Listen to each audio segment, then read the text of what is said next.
তো অনেক দিন ধরে আপলোড করব করে করা হয়ে উঠছে না।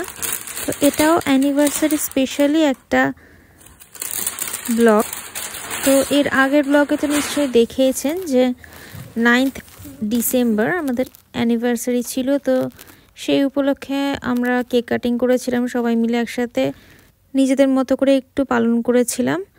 কিন্তু এই ভিডিওটা কিছুদিন আগে তোলা, যেহেতু নর্থ বেঙ্গলে গিয়েছিলাম অ্যানিভার্সারির সময়টাতে, তো এটা তার আগে আনবক্সিং করেছিলাম। তো এটা হচ্ছে সেই এয়ার ফ্রায়ার, এটা অ্যানিভার্সারি গিফট। তো এটাতে প্রথমবার চিকেন করেছিলাম, মানে তন্দুরি চিকেন হোল। চিকেনটা প্রায় 4-5 ঘন্টা আগে ম্যারিনেট করে রেখে দিয়েছিলাম। একটাই ভুল হয়ে গিয়েছিল, যেহেতু এয়ার ফ্রায়ারে একদমই অয়েল ফ্রিভাবে বেকিং বা যে কোনো কুকিং করা যায়, তো সেইটার কথা একটু মাথায় রেখে আমার করা উচিত ছিল। আমি অয়েল ইউজ করে ফেলেছিলাম, সর্ষের তেল দিয়ে ম্যারিনেট করেছিলাম। তো সেই কারণে একটা যেটা গন্ডগোল হয়েছে, যে যখন নাকি এয়ার ফ্রায়ারে ওটাকে তন্দুরের জন্য দিয়েছিলাম, তো তখন ওই এক্সট্রা অয়েলটা বেরিয়ে গেছে। তো কিছুটা অয়েল মিস ইউজ হলো এক প্রকার।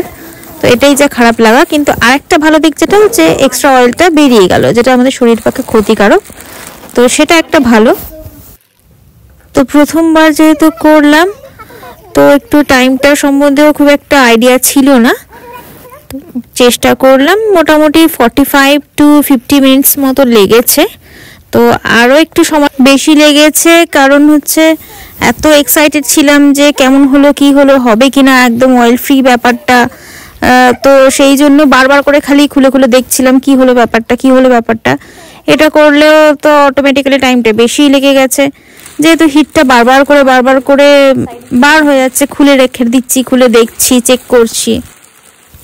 তো এটাতে যখন নাকি চিকেনটা দেয়া হয়, তো তখন 1 থেকে 2 বার এটাকে জাস্ট একটা পাশ হয়ে গেলে পর উল্টে জাস্ট আরেকটা পাশ দিয়ে দিতে লাগে। সেখানে অনেকবার ধরে করেছি কি হচ্ছে দেখার জন্য।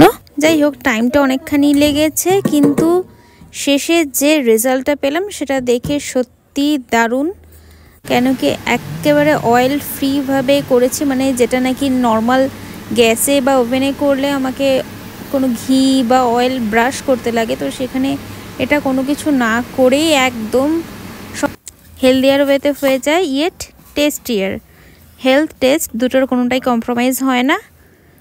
তো এটা 10 out of 10 যাকে বলে।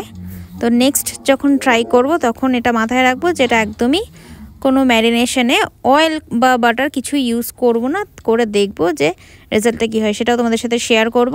ততক্ষণের জন্য সবাই ভালো থাকো, সুস্থ থাকো। রাধে রাধে।